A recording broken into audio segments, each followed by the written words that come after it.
First line நேயர்களுக்கு வணக்கம். இன்றைக்கி நம்ம என்ன பார்க்க போகிறோம் அப்படின்னா, போலீஸாரால் திடீரென தேடப்பட்ட மகாவிஷ்ணு, அதாவது திடீர்னு கடவுள் அவதாரம் எடுத்த விஷ்ணு என்கிற அந்த பையனை போலீஸார் வந்து தேடி வராங்க. இதையொட்டி மகாவிஷ்ணு, அதாவது நேற்று நம்ம போட்டிருப்போம், நீங்கள் பல இதில் பார்த்துருப்பீங்க, பள்ளிக்கூடத்தில் வாய்க்கு வந்ததை ஆன்மீகன்ற பேரில் முன்ஜென்மம் பின்ஜென்மம் நீ எப்படி போயிடுவேன் இப்படி போயிடுவேன்னு சொல்லி வாய்க்கு வந்ததெல்லாம் உளறிய ஒருத்தன். அவன் யாருன்னா, ஸ்டாண்டப் காமெடி பண்ணிகிட்டு இருந்தவன் டிவியில் ஒரு விருதை வாங்கிட்டு அதை வைத்து முன்னேறணும் அப்படின்ட்டு அலைஞ்சவன். அதில் பெருசாக வருவாய் கிடைக்காதனால லேகியம் விற்றுக்கிட்டு இருந்தான் கொஞ்ச நாள். லேகியம் வந்து ஆண்மை குறைவு லேகியம் விற்றுக்கிட்டு இருந்தவன் திடீர்னு அதுலேயும் பெருசாக வருமானம் வரல அப்படின்னோடனே என்ன பண்ணா அப்படின்னா, அனாதைகளுக்கு சாப்பாடு போடுறேன்னு சொல்லி யூடியூப் சேனல் ஆரம்பித்து அதில் உள்ள வருமானத்தை போட்டு அதில் முளையை போட்டு சுற்றிக்கிட்டு இருந்தான், பல்வேறு மக்கள்கிட்ட வசூல் பண்ணி. ஸோ அதை விட அதிகமாக சம்பாதிக்கணும் அப்படின்றனால கடைசியாக எப்போதும் எல்லாரும் எடுக்கிற முடிவான ஆன்மீகத்துக்கான வழியை எடுத்துட்டான் அப்படின்னு நம்ம நேற்று பார்த்தோம். இவன் தான் வந்து இப்போ ஆன்மீகத்தை இவன் பேசுனதுனால இவன் மேலே வழக்கு போட்டிருக்காங்களா, இல்லை ஆன்மீகத்தை பற்றி இப்போ நம்ம சுகி சிவம் போன்றவர்கள்லாம் இருக்காங்க, இவர்கள்லாம் ஆன்மீக சொற்பொழிவு ஆட்டுறாங்க, பலருக்கு அறிவுரை சொல்கிறாங்க, எல்லாம் பண்ணுறாங்க. சரி, ஒரு பள்ளிக்கூடத்தில் வந்து பல பட்டிமன்றங்கள் நடந்திருக்கு, ராமாயண பட்டிமன்றங்கள் நடந்திருக்கு, எல்லாமே கல்வி சாலைகளில் நடக்காதது கிடையாது. ஆனால் அதெல்லாம் ஏன் சர்ச்சைக்கு ஆகலை, இவன் ஏன் சர்ச்சைக்கு ஆகிருக்கான் அப்படின்னு பார்த்தோன்னா, இவன் வந்து உள்கூத்தில் இந்த கும்பல் இருக்கு இல்லையா, மத்திய கும்பல், இந்த கும்பலால் அனுப்பப்பட்டவன் அப்படின்னு பார்க்கப்படுகிறது. எந்தவித தகுதி தராதரமும் இல்லாமல் 10th கூட பாஸ் ஆகலை. இவன் என்ன ஆன்மீகத்தை எங்கே போய் படித்தான்னு தெரியல, இவன் ஆன்மீக குருன்றாங்க. ஏன்னா மெடிடேஷன் சொல்லி தர்றதுக்கும் சரி, நான் 10 நாள் நீங்கள் மெடிடேஷன் கிளாஸ் போனீங்கன்னா போதும். அதே மாதிரி யோகா சொல்லிக் கொடுப்பதற்கும் ஒரு மாதம் யோகா பயிற்சி எடுத்திங்கன்னா பல்வேறு நபர்கள் வெளிநாடுகளில் போய் அமெரிக்கா, ஆஸ்திரேலியா போன்ற பல நாடுகளில் யோகா சொல்லித்தராங்க தெரியாததுக்கு. அதுக்கு ஒரு ஃபீஸை வாங்கிட்டு யோகா மாஸ்டராக இருப்பாங்க. இந்த யோகா மாஸ்டர் அளவுக்கு இருக்கக்கூடிய இவன் கற்றுக்கிட்ட இவன் என்ன பண்ணான்னா, ஆன்மீக சொற்பொழிவாளர் மட்டும் இல்லாமல் கடவுளுக்கு இணையானவனாக மாறியிருக்கான். எத்தனை வயசு? உனக்கு 25-27 வயசு தான், சரியா? 16 வயசில் கலக்க போகுது யாரில்? ஸ்டாண்டப் காமெடியனாக வந்த ஒருத்தன் காமெடியன் வந்து இவனை நம்பி பல காமெடியன்கள் முட்டாள்கள் கூட்டம் வந்து இவனை நோக்கி போயிட்டு இவனுக்கு ஏகப்பட்ட காசை கொடுத்து இன்றைக்கி ஆஸ்திரேலியா, சிங்கப்பூர் அப்படின்னு ஏசியா ஃபுல்லாக சுற்றிக்கிட்டு இருக்கான், சரியா? அந்த அளவுக்கு இவனை உயர்த்தி விட்டாங்க முட்டாள்கள்லாம் சேர்ந்து. ஸோ ஏன் அவர்களை முட்டாள்கள் அப்படின்னு நம்ம சொல்கிறோம் அப்படின்னு பார்த்தீங்க அப்படின்னா, இவன்ட்ட என்னடா இருக்குது, இவெல்லாம் ஒரு ஆளுன்னு சொல்லி இப்போ இவன்ட்ட போய் சொல்கிறீங்க, சரி ரைட்டு, நீங்கள் சம்பாதிக்கிறீங்க, எனதே போய் கொடுக்குறீங்க, உங்கள் காசு நீங்கள் எவனுக்கு வேணாலும் கொடுக்கலாம், அதை பற்றிலாம் தப்பு இல்லை. ஆனால் அவனை வந்து அரசு பள்ளியில் நேற்று வந்து இது பண்ணது மட்டும் இல்லாமல், ஊனமுற்றவர்கள்லாம் போன ஜென்மத்தில் செய்த பாவத்தின் காரணமாக வந்து பிறந்திருக்காங்க, கருப்பாக நீங்கள் அசிங்கமாக பிறந்துட்டீங்க அப்படின்னா அதுக்கு போன ஜென்மத்தில் நீங்கள் செஞ்ச பாவம்னு சொல்லி பொம்பளை பிள்ளைங்கிட்ட, அதாவது பள்ளிக்கூட பிள்ளைங்கிட்ட இவன் ப்ரீச் பண்ணுறான். இது ஆன்மீகத்தில் இருக்குது அப்படின்றான். ஸோ இதனால தான் போலீஸ் வந்து தேட ஆரம்பிச்சிச்சு. உடனே வந்து அன்பில் பொய்யாமொழி அமைச்சர் வந்து அன்பில் மகேஷ் என்ன சொல்லிட்டாரு அப்படின்னு பார்த்தீங்கன்னா, உடனடியாக நடவடிக்கை போகிறேன், ஏன் டிபார்ட்மெண்ட்டுக்குள்ளே வந்து என் ஆளையை வந்து நீ கை வச்சிட்டியா அப்படின்ற மாதிரியான ஒரு இது இருந்துச்சு.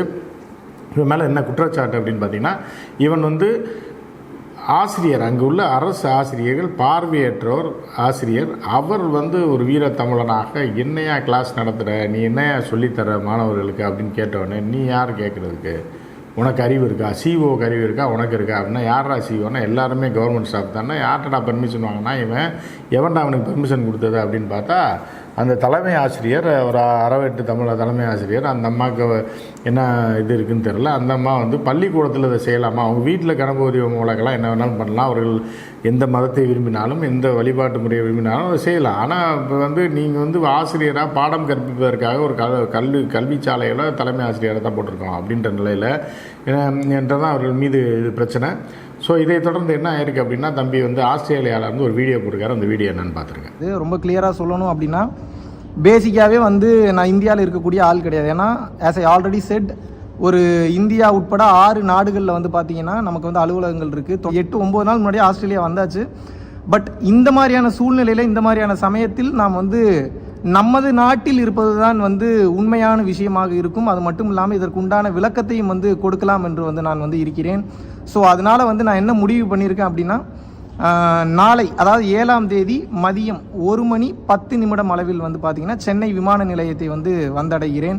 என்னை பற்றின ஒரு அலகேஷன் வந்திருக்கு. அதுக்கு நான் விளக்கம் கொடுக்கறதுக்கு நான் இந்தியாவில் தமிழ்நாட்டில் இருந்தாக வேண்டும். அதை பற்றி பேசுவதற்காக நேரடியாக சென்னை விமான நிலையத்திற்கு நாளை வந்தடைகிறேன். ஸோ இப்படி தான் சரண்டர் ஆகிறேன் அப்படின்னா சரண்டர் ஆகிறத சுற்றி வளைச்சி சொல்கிறான். அதாவது இறைவன்கிட்ட சரண்டர் ஆகிறான். இறைவனை சரண்டர் ஆனால் அப்புறம் எதுக்கு நான் இந்தியாவுக்கு வர்றேன், எதுக்கு போலீஸ்கிட்ட வந்து வாக்குமூலம் கொடுக்குறேன்ற, இறைவன்கிட்ட நான் சரண்டர் ஆகிட்டேன், நீ செய்ய முடிஞ்சே செஞ்சுக்கன்னு சொல்ல வேண்டியதானே. அப்போ என்ன ஆகுனா நித்யானந்தா நிலைமை ஆகிடும். ஊருக்குள்ளே இந்தியாவுக்குள்ளே வர முடியாது. உடனே சொல்கிறான் வந்து எனக்கு அடுத்து சிங்கப்பூரில் வேலை இருக்குது, அது இருக்குது, இது இருக்குது, 2-3 மாதம் கழிச்சு கூட நான் வரலாம், என்னை யாரும் கேட்க முடியாது. தம்பி, உன்னை யாரும் கேட்க முடியாதுலாம் கிடையாது. நீ இந்தியாவில் மதுரையில் பிறந்தவன். ஏன்னா திருப்பூரில் வாழ்ந்துக்கிட்டு இருக்க, அவன் குடும்பம்லாம் இங்கே இருக்குது, புரியுதா? அவன் சொத்து பத்து நீ இப்போ சம்பாரிச்சது, ஆட்டையை போட்டது எல்லாத்தையும் இங்கே தான் வச்சுருக்கேன். நீங்கள் வரலைன்னா உனக்கு லுக் அவுட் நோட்டீஸ் போட்டு உன்னை தூக்கி வாங்கி அதுக்கப்புறம் நீங்கள் வரவே முடியாது, ஜென்மத்துக்கும் இந்தியாவில் வர முடியாது. வந்தேன்னா அவன் இறங்கினோடனே பிடிச்சி உள்ளே போட்டுருவாங்க. ஸோ அதனால் நீ ரொம்ப துள்ளாத, நீ ஒன்றும் எல்லாம் தெரிஞ்ச மாதிரிலாம் அவன் பேசாத. நீ ஒரு டுபாக்கு ஒரு 10th கூட பாஸ் பண்ணாத ஒருத்தன், நீ வந்து ஏதோ இப்போ ஒரு டிவியில் ஸ்டாண்டப் காமெடியை நான் வந்துட்டதுனால நீ பெரிய ஆன்மீக குருவாயிருவியா? உன்னை மாதிரி பல குருக்கள் ஜிக்கு ஃப்ரெண்டெல்லாம் இருந்திருக்காங்க, புரியுதா? இதே மாதிரி தான் இந்த ஒரு ஃபோட்டோ போகிறேன் பாருங்கள். பாபா ராம்தேவ் நினச்சாதீங்க, ராம் ரஹீம் சிங் அப்படின்னு சொல்லிட்டு இவன் மிகப்பெரிய ஹரியானாலேயும் பஞ்சாப்லேயும் கலக்கிய ஒரு மிகப்பெரிய ஒரு ஆன்மீகவாதியாக போற்றப்பட்டவர். ஜிக்காகலாம் வந்து இவன் வந்து தேர்தல் பிரச்சாரம்லாம் பண்ணியிருக்கான். ஜியும் யார், நம்ம பிரதமர் ஜி இருக்காரு, அவரும் இந்த ராம் ரஹீம் சிங்கும் ஒரே மேடையில் தேர்தல் பிரச்சாரம்லாம் பண்ணியிருக்காங்க. அப்படிப்பட்ட ராம் ரஹீம் சிங்கையே வந்து ஜி ஆட்சிக்கு வந்த உடனே முதல்ல தூக்கி போட்டது யாருன்னா ராம் ரஹீம் சிங்கை. ஆயுள் தண்டனை, அவன் சாக வரைக்கும் வெளியே வர முடியாது, இவன் தான் அந்த ராம் ரஹீம் சிங். அதுக்கு அடுத்து வந்து என்னென்னா ஆசிரம் பாபான்னு ஒருத்தன், இவன் தான் ஆசிரம் பாபா. அவனை பார்த்துங்க. இந்த ஆள் என்ன பண்ணான் அப்படின்னா 10,000 கோடிக்கு மேலே சொத்து இருக்குது. மத்திய பிரதேச ஆட்டி படைத்தவன் அந்த ஆசிரம் பாபா. இவனுக்கு லட்சக்கணக்கான தொண்டர்கள் இருந்தாங்க. இந்த ஆள் வந்து என்னென்னா ரேப் அண்ட் மர்டர் தான் இந்த ஆள் மேலே குற்றச்சாட்டு. 2-3 மாணவர்கள் இறந்துட்டாங்க, அது வந்து கம்ப்ளைண்ட் பண்ணி தான் இதாகிடுச்சு. அதுக்கப்புறம் ஒரு பொண்ணு ரேப் கம்ப்ளைண்ட், மைனர் பொண்ணு ரேப் மர்டர் கேஸில் ஆயுள் முழுவதும் சிறையை விட்டே வெளியே வர முடியாத ஆயுள் தண்டனை அவனுக்கு கொடுத்தாங்க. இந்த ஆள் உள்ளே இருக்கான். இவனெல்லாம் முதல்ல யார், பிஜேபிக்கு பிரச்சாரம் பண்ணவன் தான் ராம் ரஹீம் சிங். அவன் ஜெயிலில் இருக்கான், நீ ஜென்மத்துக்கு வர முடியாது ஜி ஆட்சியில், சரியா? அதுக்கடுத்து இந்த ஆசிரம் பாபான்ற மத்திய பிரதேசத்தில் தூக்கி விட்டாங்க. அவன் ஆரம்பத்தில் பிஜேபிக்கு ஃபுல் சப்போர்ட்டு, பிஜேபிக்கு ஃபுல்லாக பெரிய அளவில் நிதி கொடுத்த ஒருத்தன் தூக்கி உள்ளே வச்சிட்டாங்க. அதுக்கப்புறம் பிஜேபி எதிராக போனவனால அவர் ரேப் அண்ட் மர்டர் கேஸில் போட்டு உள்ளே போட்டாங்க. அதற்கு அடுத்து பார்த்தீங்க அப்படின்னா இவர் பார்த்தீங்கன்னா பழம் மாதிரி நாமம்லாம் போட்டு இருக்கக்கூடிய இளம் பெண்ணை வயசுக்கு வந்த பொண்ணை சின்ன பிள்ளைய கற்பழிச்ச வழக்கில் ஒத்துக்கி உள்ளே வச்சிட்டாங்க. ஏன்னா எப்படி இருந்தவன் எப்படி கூப்பிட்டு போகிறாங்க பாருங்கள் போலீஸ். இதான் அவனை கூப்பிட்டு போகிற காட்சி பார்த்துக்குங்க. கூப்பிட்டு போகிறாங்களா? இவர்கள் எல்லாமே ஒரு காலத்தில் பாஜக ஆதரவாளர், பாஜக வந்து பேக்கப் பண்ண ஆட்கள் தான், சப்போர்ட்டாக இருந்தவர்கள். ஆனால் தவறு செய்து விட்டார்கள் என்பதை பாஜகவே பிடித்து உள்ளே போட்டு விட்டது. ஜென்மத்துக்கு அவன் வெளியே வர முடியாமல் 3 பேரும் ஜெயிலில் இருக்காங்க பார்த்துங்க. அடுத்து வந்து தம்பி வந்து வேகமாக வளரணும்னு சொல்லி ஆன்மீகத்தில் பெரிய அப்பாட்டக்கராக இருக்கான் குறுகிய காலத்தில். ஏன்னா இங்கே கூமுட்டைகள் நிறையா பேர் இருக்கான். மெடிடேஷன் சொல்லித்தரவன் வந்து மெடிடேஷன் ஆசிரியர், ஏன்னா யோகா சொல்லித்தரவன் யோகா ஆசிரியர், அவ்வளோதான். அவன் கடவுள் கிடையாது, அவன் வந்து ஆன்மீகவாதியும் கிடையாது. அவன் பின்னாடி ஓடிட்டு அவனுக்கு லட்சக்கணக்கில் காசை கொடுத்துட்டு உங்களை இவருக்கு அப்போ ஒரு யூடியூப்பில் தம்பி போட்டிருக்கான்ல, இந்த போட்டவுடனே அவனுக்கு பதில் போடுறாங்க, உங்களை இறைவன் காப்பாற்றுவார், காஞ்சி இறைவன் காப்பாற்றுவார்னு. யார் காப்பாற்றுறான்னு பார்க்கலாம்டா, இதே தாண்டா ஆசிரம் பாபாவுக்கு சொன்னாங்க. துப்பாக்கிலாம் தூக்கி சுட்டாங்க சீடர்கள் போலீஸை நோக்கி. என் தலைவனை ஆசிரம் பாபா எப்படா தூக்கிட்டு போகிறீங்கன்னு அடித்து புடலியில் விட்டாங்க பாருங்க போலீஸு.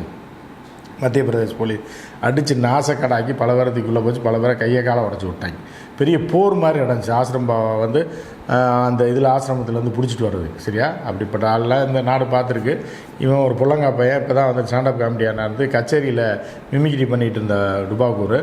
இவனை நம்பி இவங்கெல்லாம் இவரை கடவுள் இவங்க எப்போ தான் திருந்த போகிறாங்க, இவங்கெல்லாம் என்ன ஜென்மம்னே தெரில.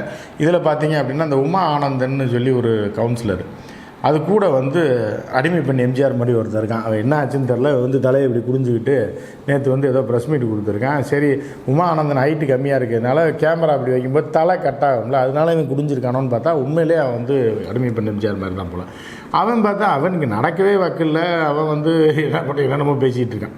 அது மட்டும் இல்லாமல் அவன் மேலே ஏன் என்ன கடுப்புனா, அவன் பேசுகிறத பற்றிலாம் பிரச்சனை இல்லை. எந்த பத்திரிக்கைன்னு இந்த டுபாக்கு ஊராமே என்னென்னா இந்த கையால் ஆகாத, பதில் சொல்ல முடியாத, இவெல்லாம் யாருன்னே தெரில. உமா ஆனந்தன் அதே கவுன்சிலரு, ஒரு ஏரியா கவுன்சிலரு, அதுகிட்ட வந்து பைட் எடுக்கிறக்கே மைக்க போடுறாங்க, அது வேறு. இவன் யாருன்னே தெரில. இந்த டுபாக்கூர் வந்து உள்ள தலையை கொடுத்துட்டு நீ யார், எந்த பத்திரிக்கை வந்துட்டே யார், நீங்கள்லாம் யாரா, நீங்கள் எங்கேருந்துடா வர்றீங்க, நீ எந்த பத்திரிக்கை, நான் எந்த பத்திரிக்கையாரன்ட்ட வந்து நீ எந்த பத்திரிக்கை கேட்குற அளவுக்கு நீ யாரா நீ? இவங்களை பார்த்தாலே கடுப்பு வருது. இவங்களாம் எங்கேருந்து வரான்னு தெரில. இதில் மீடியாவில் மூஞ்சி காட்டுறதுக்கு தலையை வேற குடிஞ்சுக்கிட்டு உனக்கே நிம்மறவே முடியல. நீ என்ன பத்திரிக்கைன்னு கேட்டு என்ன கிழிச்சிருவ, நீ என்ன பிடிங்கிடுவ? ஏன்னா இந்த மாதிரி ஒரு கோமாளி கூட்டம் இது ஒரு பக்கம். ஸோ இப்படி வந்துட்டுருக்கு. எப்படியும் இந்த பையனை தூக்கி உள்ளே வச்சுருக்காங்க போல். இதுதான் அவர்களோட நோக்கம். அந்த குறிப்பிட்ட பார்ட்டிகள் இருக்காங்கல்ல இங்கே, சனாதன பார்ட்டிகள், அவர்களோட இது என்னென்னா இவங்க 2 பேருமே இது மோத விட்டு எவனா ஒருத்தர் அழிஞ்சா பரவாயில்லன்ற மாதிரி தான் அவனை கட்டி இறக்கி விட்டு அவனுக்கு சப்போர்ட் பண்ணி இந்த உமா மாமியெல்லாம் இறங்கியிருக்காங்க. இறங்கி 2 பேரும் மோதிட்டு, திராவிடர்கள் சரி, அவனும் பிராமணன் கிடையாது, யாரும் அந்த பையன் 2 பேரும் மோதிட்டு ஒன்று இவன் ஒளியிட்டு அவன் ஒளிஞ்சான்னா நம்ம மஞ்சள் குளிச்சிடணும் இல்லைன்னு இப்படி இறங்கியிருக்காங்க. எப்படியும் தம்பி மத்தியானம் வந்துடுவான். போலீஸ் என்ன நடவடிக்கை எடுக்கிறாங்கன்றதை பொறுத்திருந்து பார்ப்போம். அடுத்த அப்டேட்டில் நம்ம சந்திப்போம், மற்றும் ஒரு நிகழ்ச்சியில் சந்திப்போம். நன்றி, வணக்கம்.